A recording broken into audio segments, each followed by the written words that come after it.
சாதாரணமா ரொம்ப எளிமையா சொல்றேங்க. நீங்க இந்த ரத்தத்துல ஓவர் சூட்டோட லஸ்ட் மட்டுமே சென்ட்ரிக்கா, காமம் மட்டுமே, உடல் சுகம் மட்டுமே சென்டர்டா யோசிக்கிற இந்த டீனேஜ்ல உங்களுக்கு பிடிக்கிற ஆண் அல்லது பிடிக்கிற பெண் அந்த தன்மை வேறையா இருக்கும். கொஞ்சம் அந்த ரத்தத்துல சூடு குறைஞ்சி ஒரு 25 வயசுக்கு பிறகு ஃபியூச்சரை யோசிக்கிற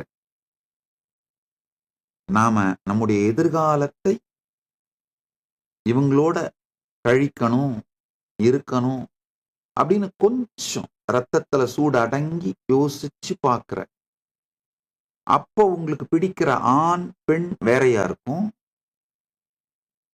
நல்ல மெச்சூர்டா 30 வயசுக்கு பிறகு அப்பா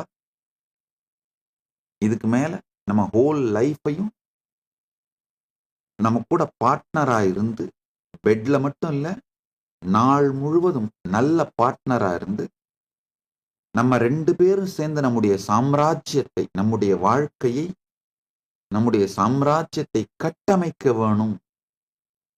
அதுக்கு துணையான பார்ட்னர் யாரு அப்படின்னு தேடும் பொழுது அப்போ இருக்கிற மெச்சூரிட்டி வேறையா இருக்கும்.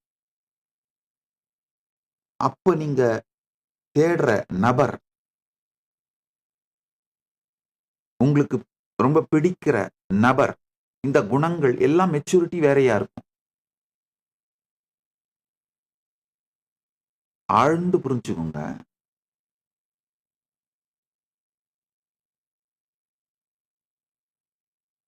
ஜீவன் தன்னை பற்றி வைத்திருக்கும் கருத்து முதிரும் பொழுது ஜெகத்தை பற்றியும் ஈஸ்வரனை பற்றியும் வைத்திருக்கும் கருத்துக்கள் முதிர்கின்றன. உறவுகளை பற்றிய தேடுதலும் கருத்துக்களும் கூட முதிர்கின்றன. இத புரிஞ்சுக்கோங்க. புரிஞ்சுக்கிட்டா உண்மையில உங்களுடைய உறவுகள், வாழ்க்கை இதுலயும் முதிர்ச்சி அடைவீங்க. இந்த பிரச்சனைக்கான சில தீர்வுகள் இருக்கு. பல்வேறு நிலை தீர்வுகள். ஒரு நிலையில என்னன்னா